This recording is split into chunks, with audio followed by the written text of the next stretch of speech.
Allah, you are my Lord, there is no God but you.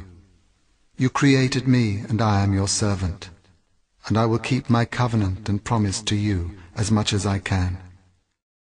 The Prophet Sallallahu, Alayhi Wasallam, never in his life did he ever lift his hand to hit any human being, ever.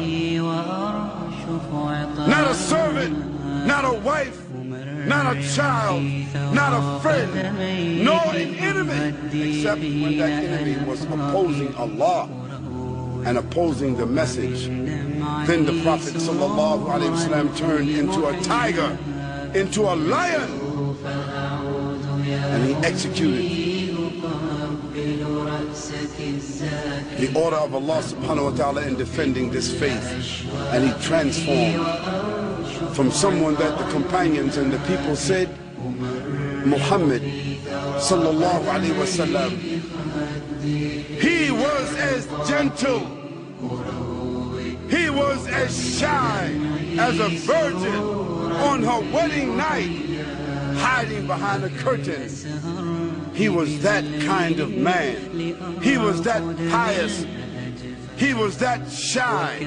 He was that gentle in his speech. Yet it was said that when the Prophet Sallallahu Alaihi Wasallam was met on a battlefield,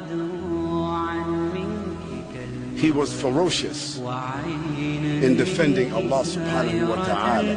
And when the companions of the Prophet Sallallahu Alaihi Wasallam used to look for him on the battlefield, they said, Wallahi, we found him in the middle of the enemies, fighting.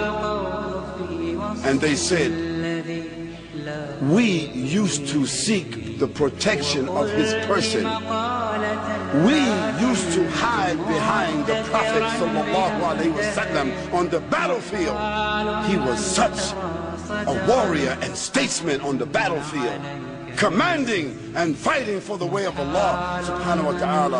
But once he was off the battlefield, his eyes were downcast, and he was speaking softly, and he was gentle, and he was warm, and he was sacred and soft and caring and crying, because Allah subhanahu wa ta'ala mentioned, وَمَا أَرْسَلْنَاكَ إِلَّا رَحْمَةٍ لِلْعَالَمِينَ. O Muhammad sallallahu alayhi wa sallam, you have been sent as a mercy to the whole world.